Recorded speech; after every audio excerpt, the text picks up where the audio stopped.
Mga ano natin, mga metal paring.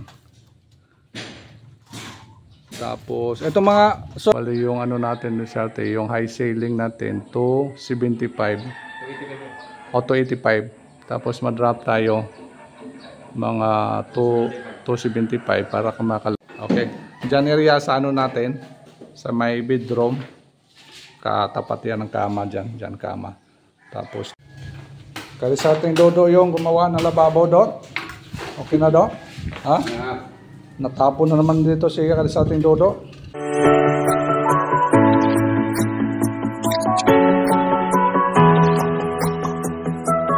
Good morning mga sa atin. Yes, magandang umaga. Ayos na yung ano natin dito. Yung lababo. Ayos naman sa atin. Natapos na po yun dito yung lababo natin dito. Yung kulang natin dito yung pagkabit na ng mga fittings. Yun na lang kulang mas atin. Tingnan natin mas atin. Ganda na. Okay palang kulay. Ganitong kulay. Tapos yung ano niya. Yung trim niya. Tile trim. Stainless. Yan. White yung ano. With matching black. Ayos na sa atin. Ang ganda na sa atin. Update ko ngayon sa atin yung ano natin. Itong lababo na ito. Tapos yung ngayong araw, kabit tayo ng mga metal paring. Doon muna tayo sa taas. Unahin muna natin doon sa taas. Inakyat muna nila kasi sa ating Elson yung mga ano sa atin yung mga materials. Nag-blur, ano sa atin against the light. Against the light sa atin. Yan. Inakyat muna yung mga metal paring at saka yung metal studs para sa partition natin doon sa ano sa may closet na siya doon. Kaya abangan natin mamaya akyat tayo doon. Update natin. Tapos anong gagawin namin doon sa taas. Ayun sa mga ano dyan, sa mga palagi na subaybay sa aming YouTube channel, don't forget to subscribe, like and share, and then press the notification bell para update naman sa atin. Salamat sa iyong walang sawang suporta. Thank you. Maganda yung panahon ngayon. Okay naman sa atin kasi karamihan sa ginagawain natin nasa loob na ng ano, bahay. Finishing na kasi tayo. Tapos yung ano natin doon sa may sa pawing, ang ginagawa natin daw, ito pa naka-update. Nagtayo na po na tayo ng mga poste papuntang third floor. Yan siguro mga kung makaya ngayong linggo masyate, makabuhos tayo sa mga poste. Ayun, tingnan natin masyate muna yung lababo dito. Nandito na tayo. I-update natin din yung lababo. Yan, okay na po masyate yung lababo natin.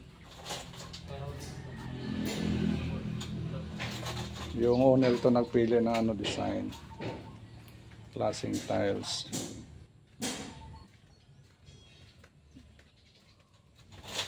Ngayong linggo lagyan natin ito ng mga fittings. Ito nga pala yung isang ano, lababo na to. Binaklas lang to nila masate. Kaya kinabit lang natin dati ito. Ito yung isa yung bago. Ito yung bago. Ito yung mga fittings sa bago. Pagkabit na lang po yan masate. At least okay na.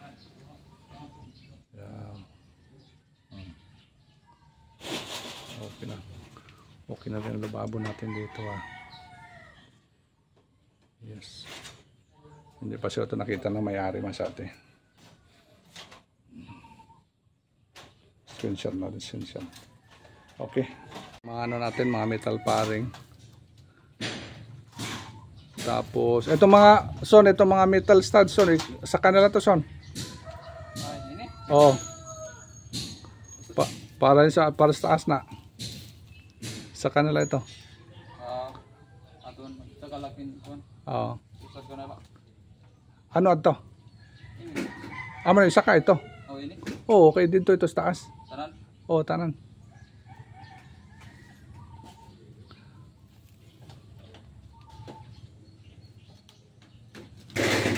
Unahin muna natin doon sa taas pag ano, pagkabit ng mga metal paring kasi walang na nagtrabaho doon masate. Kasi dito sa baba may nagtrabaho pa dito sa mga masonry works natin. Tapos na po doon sa ano, pag-akyat ng mga materials ni sa ating Elson. Akyat mo tayo sa ating mga instruction tayo doon sa design natin.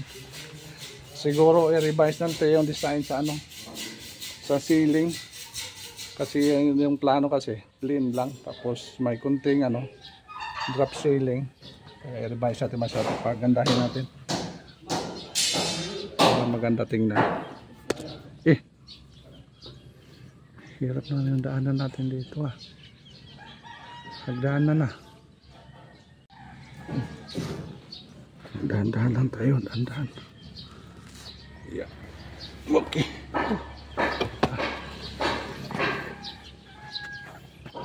Hirap pa na.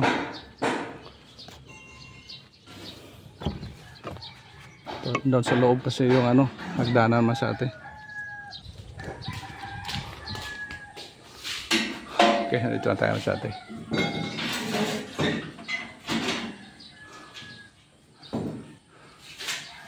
Galing sa ano, sa may ilalim ng beam. To 70 kung plano to 70. Sige daw kung to 70 ba ito? Oo.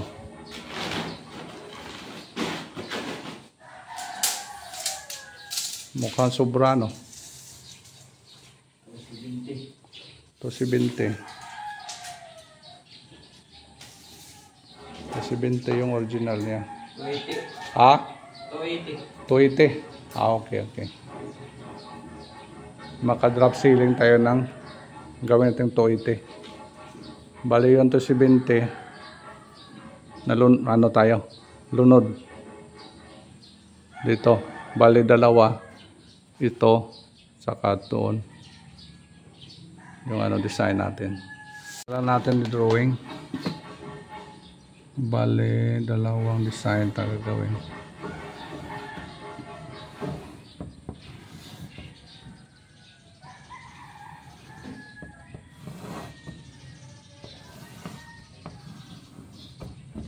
Ito. Tabihan mo nito yung beam. Ano so ano? Ito yung beam. Hindi nakita. Hindi nakita masyado. Oh, madlapit ta. Bali yung ano natin masyado. Yung high ceiling natin to 75. O 285. Tapos madrop tayo mga 275 para makalagay tayo ng pinlet dito sa gitna ng beam. Ilalim ng beam. Kasi pag apiki kasi hindi tayo makalagay ng mga pinlet dyan sa gitna. Yan. Ito yung design natin. Hindi klaro. Hindi klaro masyado. Hindi nakita. Okay masyado. Naano na city na po natin yung plano natin ito masyado. Kaso hindi makita doon. Abangan lang ito masyado kung maano na natin dito. Yan. Maglatag muna tayo ng ano, mga metal paring. Tapos sunod na yan masyado. Dito na yan. Mutin lang dito na ano namin naangat namin kunti yung ano yung height ng trusses para makag-design tayo dito sa masyate sa mga ceilings natin. Yan abang-abang na po masyate. Mga ilang araw ngayon makita na po natin dito yung mga ano kaibahan masyate sa ano sa taas. Okay masyate, naka-instruction na po tayo ng kalsating Luzon. Okay na son? Abangan mamaya. Diyato na lang. Paikot muna yung mga ano natin. Sa mga gilid lang muna. Mga anchored sa gilid. Sige. Iwan muna tayo dito masyate. Sigal sa tingil siya na bahala ito masyate. Uwi muna tayo. Balik natin mamaya. Update natin mamaya kung anong kaganapan na dito.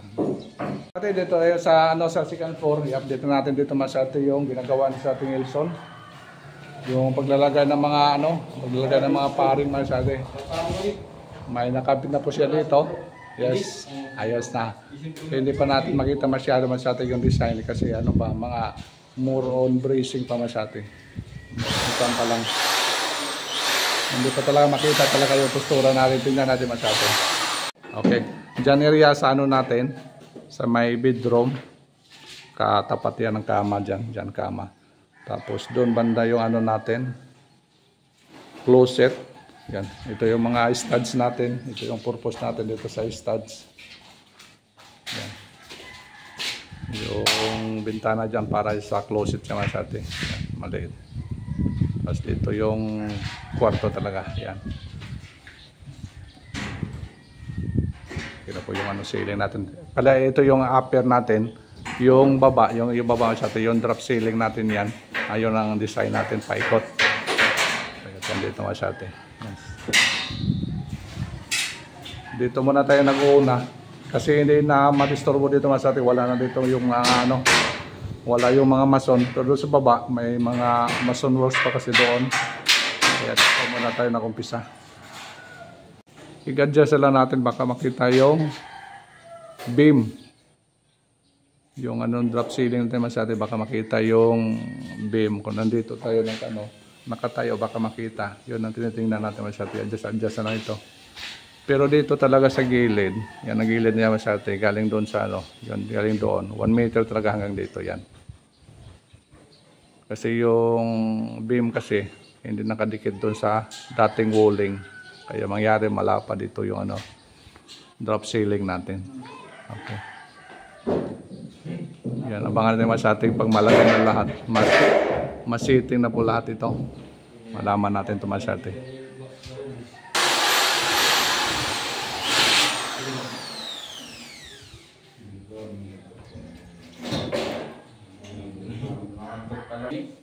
Muna. Natatakot dito rin.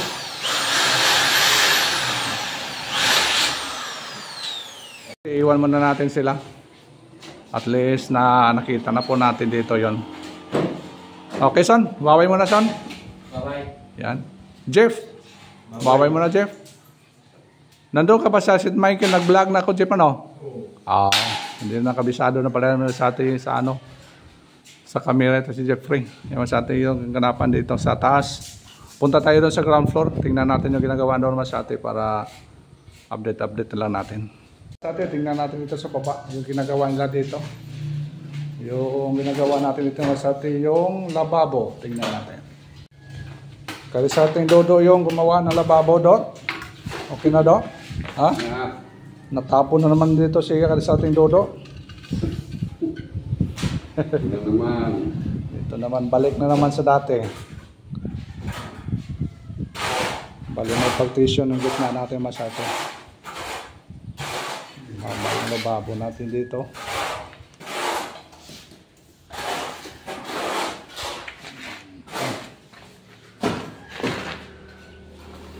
Dito nga pala sa atin yung natin, yung pintuan. Nabuksan na po dito yung pintuan. Na-plaster na po ni Dodots. Dodots yung nagtira dito. Masyadong makapal. Ilang kapal, Dots? 8 cm. 8 cm. Tingnan, pasok tayo masyado. Malapit sa 4 pulgada. Malapit sa 4 pulgada ito kasi yung dati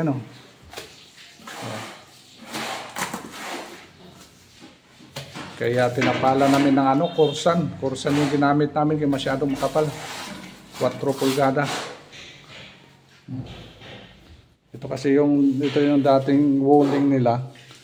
Pagbaba dito, yan. Ito yung walling natin. Kailangan ipantay. Kaya okay na po yan.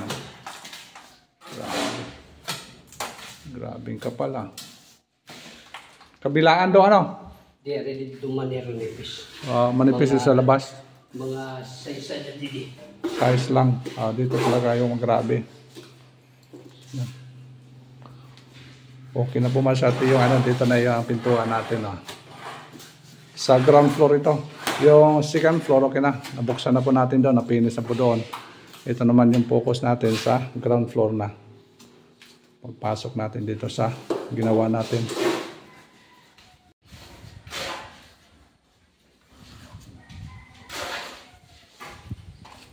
Kailan tayo magporma sa slab dito sa natin, lababo. Umang ko ito pagbuho. Slab na. Okay naman sa atin. Abangan natin dito, mga slaban na dito. Kaya hindi mo na tayo dito nag-ceiling. Kasi dito pa may trabaho dito sa masonry works. Dito natin. Pagtapos sa taas, sakto naman sa atin. Tapos din dito. Dito naman yung mag-ceiling. Siguro sa ating Wilson. Sa ating trabaho na Dodo. Makikidebate pa siya masyati. Hulog daw yung trabaho niya. Hulog yan, kunti. Alaga, hulog. Dito lang. Sabi ko dito lang. Hulog kunti. Dami masyati, Sa ilalim lang yung ano yan. Ha? Liit lang.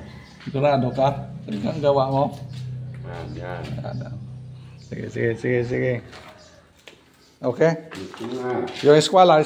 Tingnan mo sa eskwela. Wala yan. Sige. Hulog. Wala yan. Ito? Sige, eskwela. Tingnan mo sa eskwela. Yung Tingin tiles. kayo. Dito tayo. Sige. Yan. Eskwalado yan. Wala ito ha. Oo. Sa baba.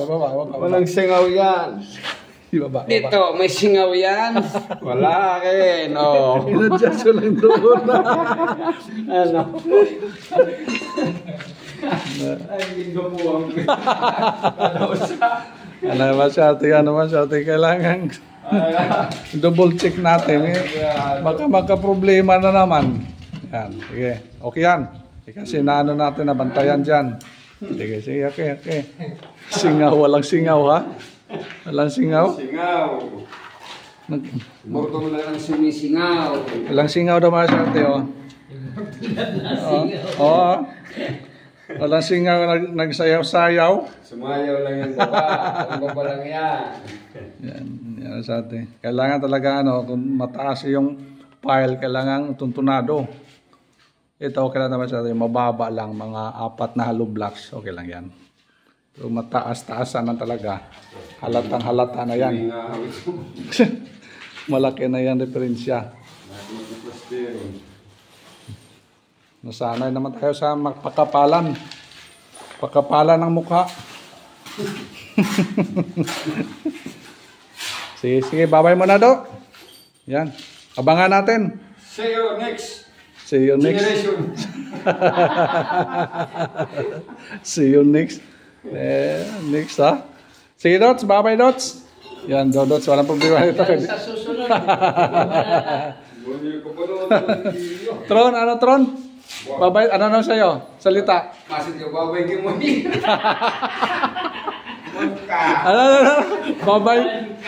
Babay Gimoy? Ano? Abangan na lang ang dadating ng mga oras. Dadating na oras ha. Akala ko babay Gimoy. Okay, masyado ito nagaganapan ito sa baba. At least, ito na lang. Abangan natin. Kaya ito.